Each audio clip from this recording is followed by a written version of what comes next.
Everyone, I'm Sandra Smith. The president, along with the First Lady, will be meeting with local officials, first responders, and survivors across both cities today. But while the tone of his trip will be somber, that is not stopping Democrats from continuing to slam the president and questioning whether he should be there at all. The other thing that I heard, Chris, totally unsolicited from victims still in the hospital, as they'd grab my arm and tell him not to come here. I've seen Democrats on air saying he is responsible for this, that his rhetoric is responsible for this shooting, is responsible for these deaths, this murder, and that is a dangerous place to take this country. Look, I'm disappointed with his remarks. I mean, I think they fell really short.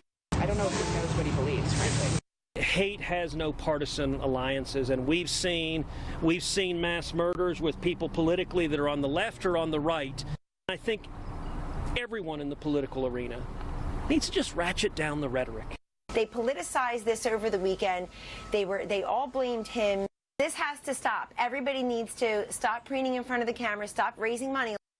So coverage from every angle this hour. James Freeman for the Wall Street Journal has analysis on the politics at play. Jeff Paul reports live in El Paso. Let's start, however, in Dayton, Ohio, back there with Mike Tobin on the ground today. Mike, good morning.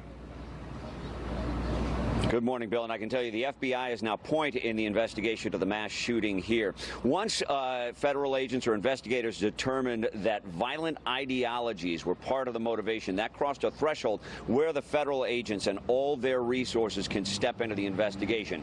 Dayton police will still be handling the 9 homicide investigations. With the evidence examined thus far, Special Agent in Charge Todd Wickerham says nothing points to racism as a motivating factor here in Dayton, Ohio. Meantime, demonstrators have been gathering in Dayton. That is in advance of the visit of President Trump. Dayton Mayor Nan Whaley says she is no fan of the president, no fan of the things he has said. Still, she will take a meeting with President Trump when he comes here today to see if he can help. She will also embrace those who oppose the president's visit. He's made this bet and he's got a lie in it, he hasn't, his rhetoric has been painful for many in our community. And I think that people should stand up and say they're not happy if they're not happy that he's coming. The parents of the gunman, also the parents of Megan Betts, one of the first people who was killed out here, released a statement yesterday. They expressed their grief. They expressed their sorrow. They also thanked the first responders, and that was about all we heard from the family involved in this horrible tragedy. Bill? Mike, thank you. We're going to be back with you throughout the morning and the day there. Mike Tobin in Dayton, Ohio, leading our coverage today. Sandra. From Ohio, President Trump will then fly to El Paso, Texas later in the day, where some lawmakers are already clashing with the president, especially Beto O'Rourke. Here is some of their exchange. From the president, Beto, phony name to indicate Hispanic heritage, O'Rourke, who is embarrassed by my last visit to the great state of Texas, where I trounced him, and is now even more embarrassed by polling at 1% in the Democrat primary, should respect the victims and law enforcement and be quiet. O'Rourke responding with this: 22 people in my hometown are dead after an act of terror inspired by your racism. El Paso will not be quiet, and neither will I. Jeff Paul is live in El Paso with what people on the ground are seeing and feeling today. Jeff, good morning. Yeah, Sandra, in this community here in El Paso, bracing itself for a visit from the president, all while still trying to honor the lives of the 22 people who were murdered in this domestic terrorism attack. You can see the memorial out here continues to draw a crowd, and it continues to grow, and it sort of gives us a glimpse into the grieving that is still going on.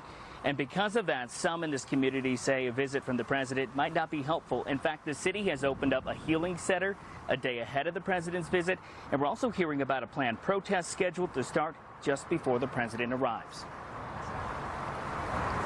I think it's just too soon right now. The hurt is still open, the wound is still there, and I think it's going to take a little bit of time.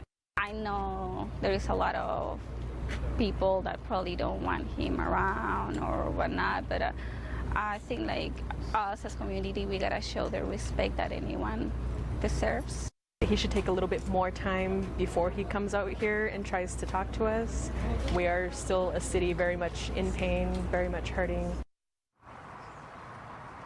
El Pasoans we've spoken with say Regardless of how they feel about the president's visit, they're hoping the focus can be on the 22 who've died, not the politics. So many stories involving these people, including Jordan and Andre Anchondo, who we understand died protecting their infant son from a hail of bullets. The youngest victim, just 15 years old, Javier Amir Rodriguez, only a sophomore in high school, was shopping at the Walmart with his uncle when the gunfire erupted. Javier died, but his uncle somehow survived.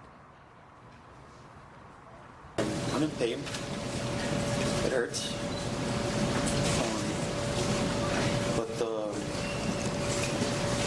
This pain will end. The only pain I won't end is the emotional. I just feel grateful that I'm alive. He had the chance to kill me, but he didn't.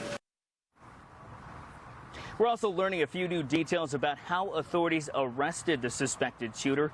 An El Paso police spokesperson said the suspect was driving a Honda Civic when he stopped, got out with his hands raised, and surrendered himself to a motorcycle officer. Now, we know that a public defender has been appointed to this suspected shooter, and we also know that in addition to the capital murder charges that he faces right now and is being held on, he could face federal hate crime charges as well.